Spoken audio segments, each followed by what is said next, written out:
Yes, hello students, welcome back to the channel and this is the part second of your applied history chapter. ठीक है, अगर आपने part 1 नहीं देखा है so please do watch it so it will help you to understand things better.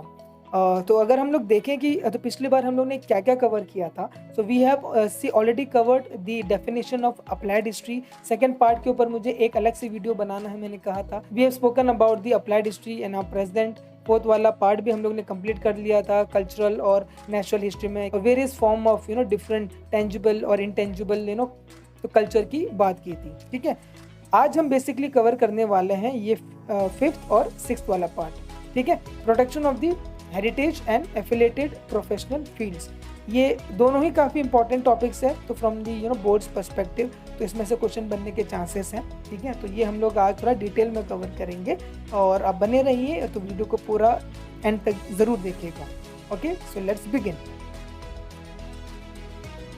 Now let's talk about the production of the heritage. तो heritage के बारे में पढ़ लिया, अप्लाइड हिस्ट्री के बारे में पढ़ लिया, लोगों के बारे में पढ़ लिया. ठीक है, तो हेरिटेज को प्रोटेक्ट कैसे करें, ठीक है, इसकी जिम्मेदारी किसके पास होनी चाहिए. तो ये हम लोग कुछ तो सवाल हैं जो देखते हैं. तो ये हमारे कुछ सवाल हैं जो हम देखते हैं कि जो प्रोटेक्शन है वो अपनी किसकी ड्यूटी है. फाइन, तो सबसे पहले देखते हैं कि natural and cultural heritage management is one of the aspect of applied history. मतलब अप्लाइड हिस्ट्री का ये पार्ट है. ठीक है, अगर अप्लाइड हिस्ट्री आपने पढ़ा है कि अप्लाइड में आप वो डेटा को फ्यूचर पर्सपेक्टिव से आप सोचते हो और वो कहीं ना कहीं लोगों की यूजफुलनेस और उनके बेनिफिट के काम आती है अप्लाइड हिस्ट्री, राइट. तो अगर हमारा हेरिटेज को हम प्रोटेक्ट नहीं करेंगे, उसको मैनेज नहीं करेंगे प्रॉपरली, तो वो तो सारे डेटा लूज आउट हो जाएंगे, राइट. तो वो वजह से कल्चरल और नेचुरल हेरिटेज का जो मैनेजमेंट है वो एक मेन कंपोनेंट है अप्लाइड हिस्ट्री का.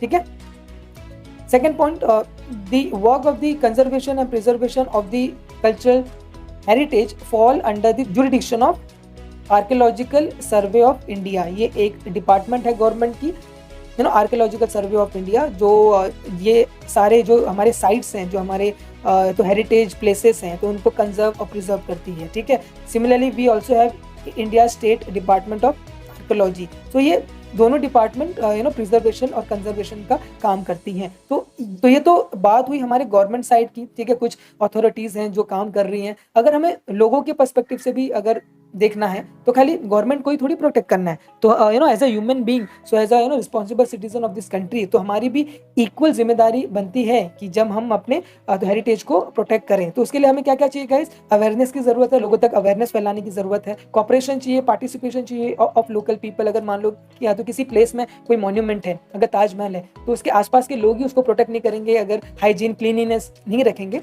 तो फिर कैसे चलेगा. तो पार्टिसिपेशन और cooperation is very must. Fine, fourth point आ जाता है आपका प्रिजर्वेशन. प्रिजर्वेशन है, कंजर्वेशन है, संभालना है, बचाना है, आपको प्रोटेक्ट करना है. सिक्स्थ है सिस्टमेटिक तो प्लानिंग. गवर्नमेंट के साथ जो हमारे एनजीओ हैं, सिविल सोसाइटी हैं, तो वो मिलके एक प्लान कर सकते हैं. ठीक है, और इसे प्रोटेक्शन की जिम्मेदारी ले सकते हैं. सेवेंथ है अपॉर्चुनिटी आप क्रिएट कर सकते हैं वेरियस लेवल पे, जिससे कि जॉब्स भी बढ़ सकते हैं, है ना, और आपका मॉन्यूमेंट्स को जो हेरिटेज है तो उसका भी प्रोटेक्शन हो जाएगा. फाइन, तो ये आपके कुछ पॉइंट्स हैं जो आपके टेक्स्ट बुक में मेंशन है. तो एज ए कीवर्ड्स आप इसे लिख भी सकते हैं और इसे आप याद भी कर सकते हैं कि जिससे आप अपने जो आंसर्स हैं, जो स्टेटमेंट्स हैं, वो खुद क्रिएट कर सकें.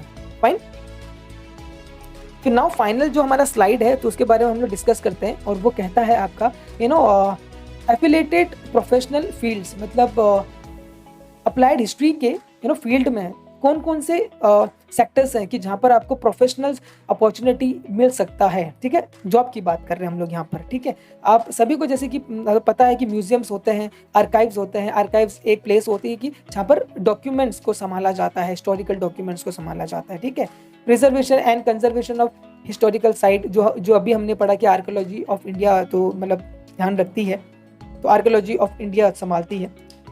फिर देखते हैं टूरिज्म और हॉस्पिटैलिटी सेक्टर भी काफ़ी अच्छे से ग्रो होता है.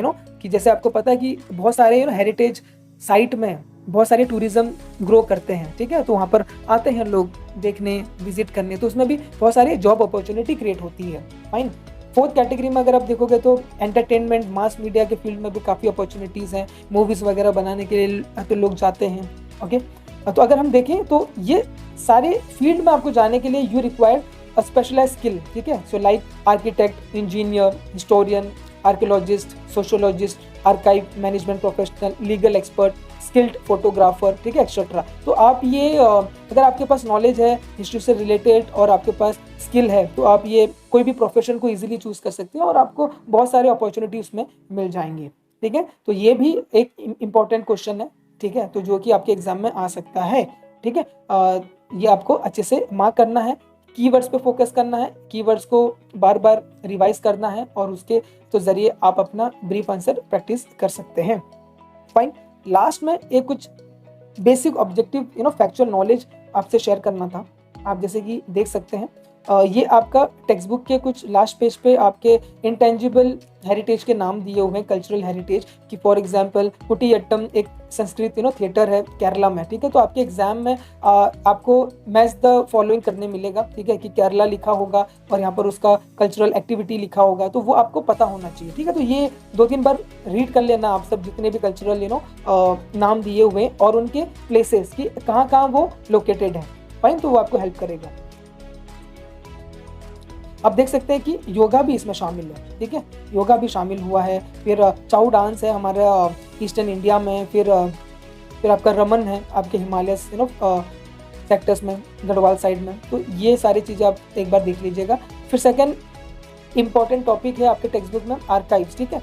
तो आर्काइव्स की डेफिनेशन कभी कभी आ जाता है कि right a small definition about archives. तो आर्काइव्स का एक छोटा सा डेफिनेशन आप लिख सकते हैं कि archives are nothing but preservation and storage of old document, official record and old films etcetera, ठीक है। तो ये आपका आर्काइव्स है। और नेशनल आर्काइव्स ऑफ इंडिया कहाँ पर लोकेटेड है? दिल्ली में, ये याद रखना, ठीक है। जैसे म्यूजियम होते हैं तो वैसे आर्काइव का भी एक इंस्टीट्यूट है और वो दिल्ली में है। Fine, yes.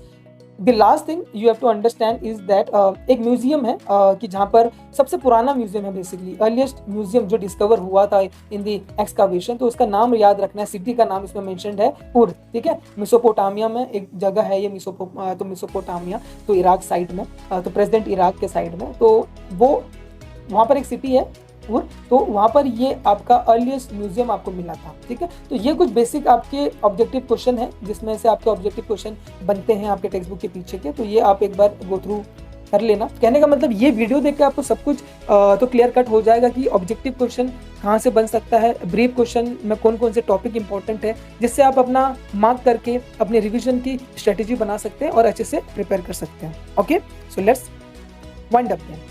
Yes, so thank you. So we have covered the chapter, or once again, if you like the content, please subscribe the subscribe button and please share it to your friends who require it.